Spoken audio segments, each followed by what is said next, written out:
Bonjour à tous, j'espère que vous allez bien et que vos finances vont très bien, surtout pour une nouvelle vidéo. Il s'est passé beaucoup de choses pendant mes vacances, j'ai pas pu faire de vidéo, donc me voilà avec plein d'énergie et plein de projets pour cette rentrée. J'espère que de votre côté ça va très bien. En tout cas, d'un point de vue France, économie, ça se passe pas forcément bien, c'est pas une grande surprise pour la plupart d'entre vous. Je vous laisserai faire pause pour voir un peu les différents posts qui sont en top tendance sur X. Alors on voit aujourd'hui forcément on a les manifestations annoncées du 18. Donc on va voir ce que ça va donner, est-ce qu'il va y avoir des changements. En tout cas, tout ce qui est sûr, c'est que d'un point de vue économique, ça ne va pas évoluer prochainement pour la France. Tout ce que je vois pour l'instant, c'est des mesurettes. Alors, on ne va pas rentrer dans le détail, mais en tout cas, je vais vous montrer ce que moi je fais pour me préparer à en tout cas cette indépendance financière que je recommande à beaucoup de monde, mais que pour l'instant, je fais à mon niveau. Alors voilà, je le rappelle pour ceux qui ne me connaissent pas, j'ai des investissements boursiers, j'ai des investissements immobiliers, on va y revenir dans quelques instants. J'ai maintenant aussi commencé à placer mon argent dans d'autres systèmes que le livret A, par exemple, pour faire un peu des meilleurs rendements que ce que nous propose le gouvernement avec son livret A. Je te rappelle, le livret A, c'est des fonds qui sont placés et donnés au gouvernement pour financer leurs logements sociaux. Voilà, pour faire de l'emprunt et pouvoir construire des logements sociaux. Donc là, moi, ce que je fais, c'est qu'une fois que j'ai rempli une partie de mon livret A, en tout cas, je place le reste de mes fonds dans un autre endroit qui me permet de générer d'autres intérêts. Alors attention, c'est non sans risque, hein, il y a des risques, bien sûr. On va y revenir dans quelques instants. Tout d'abord, un point sur mes investissements boursiers. Donc, on se retrouve avec 23 325 euros de valeur boursière sur mes différents portefeuilles. Alors, je le rappelle, hein, on était en avril quand Trump a annoncé ses tarifs. Donc, on voit sur la courbe derrière moi qu'il y avait eu une certaine baisse, en tout cas sur mes portefeuilles. Mais quand on regarde avec du recul, maintenant, ça fait plusieurs mois que ces annonces ont été faites.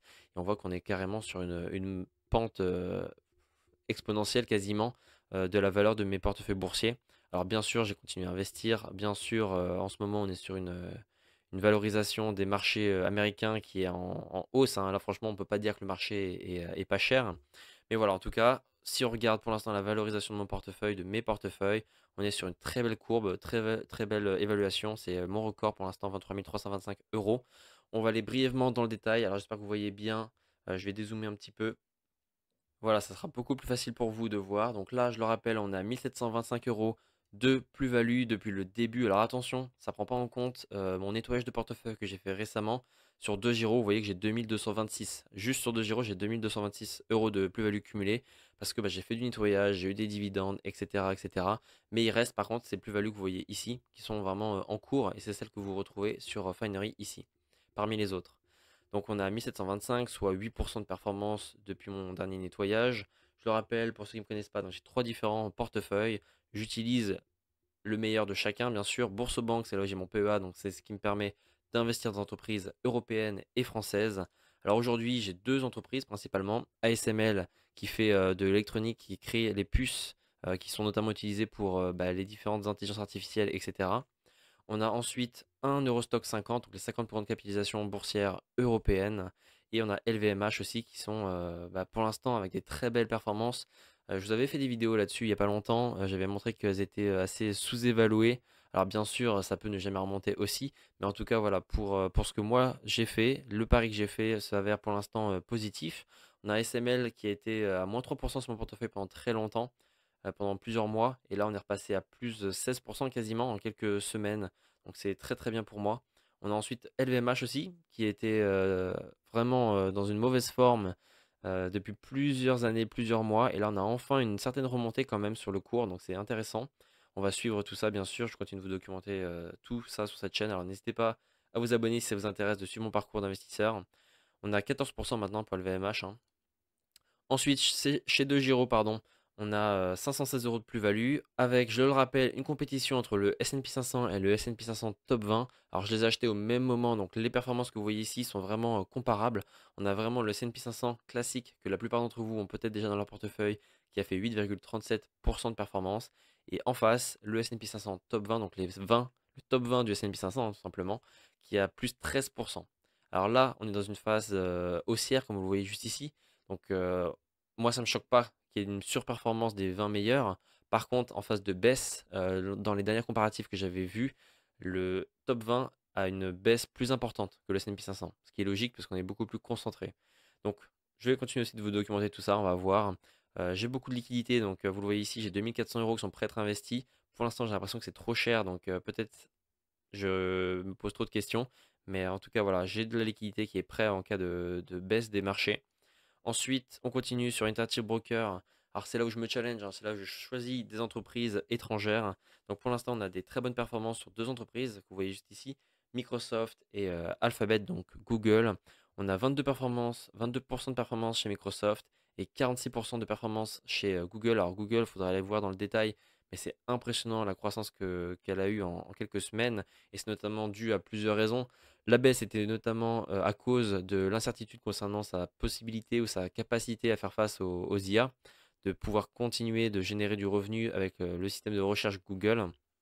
Je pense que les gens ont de moins en moins peur parce que Google a intégré dans sa phase de recherche aussi sa propre IA Gemini. Donc voilà, il y a déjà moins d'incertitude à ce niveau-là. Et en plus, elle a gagné son procès contre je ne sais plus quelle organisation qui voulait que Google revende Chrome, son logiciel. Et donc bah, forcément, si ils avaient eu gain de cause, bah, se séparer de Chrome, ça aurait été une énorme perte pour Google. Ça n'a pas eu lieu. Et donc bah, voilà, la remontada est en cours pour Google. On va voir ce que ça va donner. J'avais hésité à recharger, mais j'étais déjà exposé, donc je voulais pas non plus surcharger ma position. À côté de ça, par contre, on a toujours Novo Nordisk qui est ma plus grosse contre-performance, mais qui commence à revenir, hein. Elle avait déjà bien baissé au moment où je l'ai acheté, hein, elle était à moins 20% quasiment. Je l'ai acheté et ensuite elle a continué de baisser, on était descendu jusqu'à moins 45%. Là, vous voyez qu'on est encore à 29,15, donc il y a encore du chemin à faire. Mais bon, la situation économique et la compétition auquel fait face Novo Nordisk est très impressionnante. Et on a aussi l'incertitude au niveau de sa gestion, puisqu'on a eu le CEO qui était parti en début d'année. Donc voilà, c'est pour ça qu'il y a une grosse incertitude. On va voir ce que ça va donner. Je vous tiens au courant. Voilà, donc pour ce qui est de la suite des choses, eh ben, je ne compte pas forcément bouger beaucoup de choses sur ce portefeuille, sur ces portefeuilles. On a toujours une diversification avec 51% aux États-Unis, une grosse partie aux Pays-Bas grâce à ma position chez ASML qui représente quand même 4600 euros. Donc sur ces 23 000, c'est quand même beaucoup. Ce que je prévois de faire, bah, c'est tout simplement patienter tranquillement, une petite baisse, une petite crise, quelque chose qui pourrait faire un peu comme les tarifs de Trump. Ça peut aller très très vite. Franchement, on a une actualité qui provoque énormément de volatilité sur les marchés. Donc voilà, ça c'est ce que je compte faire. Et à côté de ça, par contre, chose qui ne bouge pas, contrairement à la bourse, j'ai mes investissements en immobilier décentralisé. Alors là, bah, je continue de regarder les propriétés qui sortent, quel est leur rendement, etc. Est-ce que ça me permet d'avoir une meilleure diversification géographique, une meilleure diversification d'un point de vue type de bien, que ce soit du monoparental, du multifamille, etc. Est-ce que c'est du court durée, longue durée?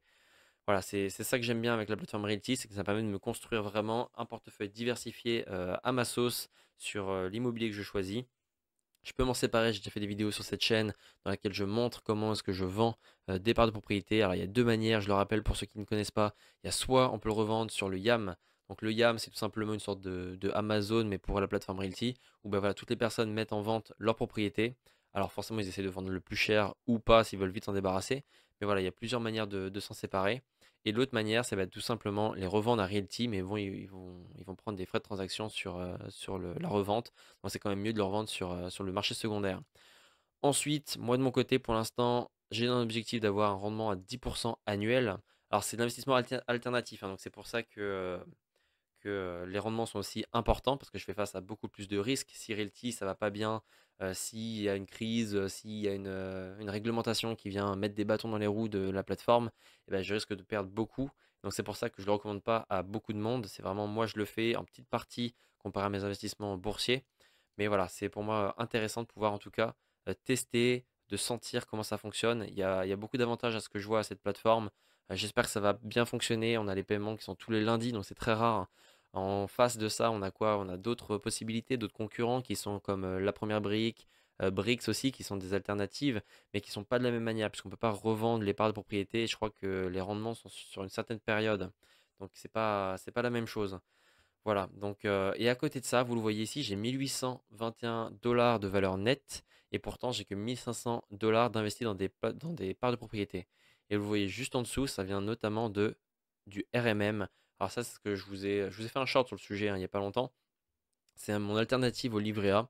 Au lieu de prêter mon argent au gouvernement, j'ai mis 10 000 euros dans mon livret A. Voilà, c'est pour moi mon matelas de sécurité, ça me suffit. Pour ce qui est du reste des liquidités, je l'ai placé sur le RMM de cette plateforme. Donc en fait, Les gens qui veulent acheter des parts de propriété, bah, parfois ils vont vouloir s'endetter. Vous voyez que les rendements sont à 9,49%. Donc parfois, bah, si vous empruntez à 3% et que vous pouvez avoir du 10% sur les parts de propriété, bah, pour certains c'est intéressant et donc ils le font. Ils empruntent. Moi, je leur laisse à disposition mes 300 modestes dollars pour être empruntés. Et en échange, bah, la plateforme Realty me donne en temps réel mes intérêts. Donc j'avais placé 299,9998. Et là, vous voyez que bah, en une semaine, j'ai gagné 50 centimes de dollars. Donc bon, c'est quelque chose que je teste. Pour l'instant, ça fonctionne bien. Le rendement, vous le voyez, on est très loin du 1,7, 1,4% même du livret A. On est à 10%. Donc par contre, c'est quelque chose qui fluctue. Attention, hein, c'est pas quelque chose de fixe. Mais on est globalement sur des rendements qui sont beaucoup plus intéressants. Normalement, enfin, ce qui est normal puisqu'on est exposé à beaucoup plus de risques dans ce cas-là. Donc voilà, moi c'est ce que je teste. Vous voyez qu'aujourd'hui j'ai encore 355 dollars qui sont en attente, hein, qui pourraient d'ailleurs être placés. Et je pense que je sais même pas pourquoi je le fais pas.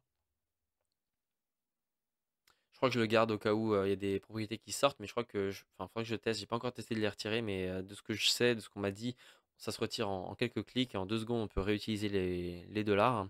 Donc bon, voilà, c'est ce que je fais de mon côté.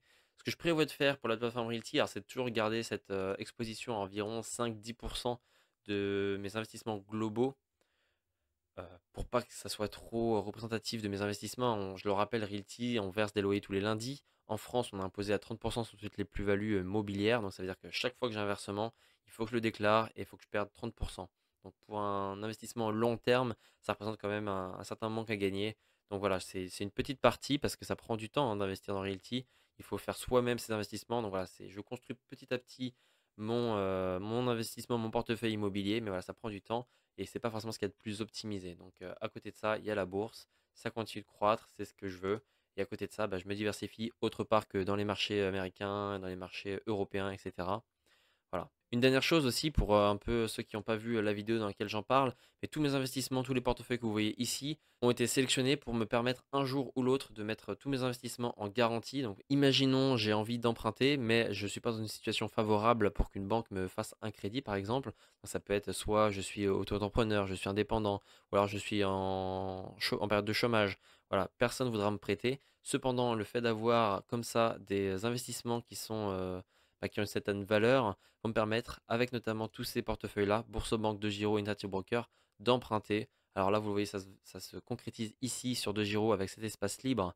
Ici, je peux emprunter jusqu'à 6 000 euros. Alors, faut pas le faire parce que si les marchés boursiers viennent à chuter, DeGiro serait amené à vendre mon portefeuille pour se sécuriser et pour être sûr de ne pas perdre de l'argent. Donc, c'est un risque à prendre. Donc, c'est pour ça qu'il faut emprunter pas la totalité, mais par exemple la moitié de l'espace libre qu'il y a ici, par exemple. Et ça, c'est la même chose pour les autres plateformes. Donc, Boursobank, ils ont le crédit Lombard. Donc, je leur mets en garantie mes actions LVMH, mes actions ASML et mon investissement dans l'Eurostock 50. Et en échange, ils me prêtent de l'argent. Moi, j'ai mes investissements qui continuent de prendre de la valeur. Et quelques années après, je les rembourse, etc. Sauf que comme mes biens, mes investissements ont pris de la valeur, bah, c'est beaucoup plus facile de rembourser, etc. etc., etc. Donc c'est un peu le mécanisme que je cherche dans tout ce que j'investis, dans toutes les choses auxquelles j'investis.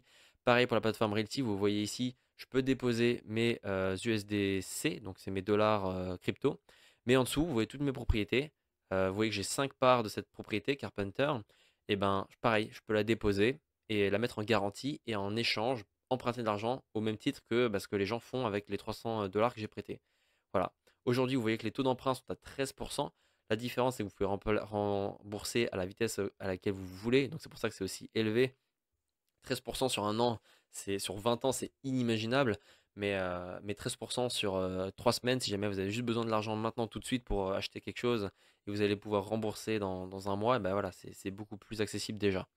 Donc c'est ce que je cherche à faire. Et là, vous voyez que bientôt, je commence à avoir petit à petit un certain patrimoine investi qui permettra, je l'espère, à l'avenir de pouvoir faire des crédits pour débloquer n'importe quoi, un apport pour un achat immobilier, un crédit pour une voiture, n'importe quoi. Je vous tiens au courant, j'espère que de l'autre côté ça va très bien. Je le rappelle, tout ce que je vous montre ici est propre à mon profil, à mon appétence au risque. Ne faites pas la même chose, documentez-vous, recherchez, cherchez-vous un peu, regardez quel est votre profil d'investisseur, ce que vous aimez, plutôt immobilier, plutôt bourse.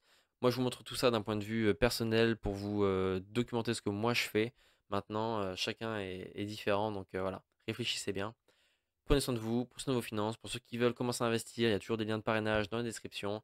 Et puis on se dit à très bientôt. Et pour ceux qui veulent parler finances ou tout simplement poser des questions, n'hésitez pas à rejoindre mon canal Telegram. On se dit à très bientôt, prenez soin de vous.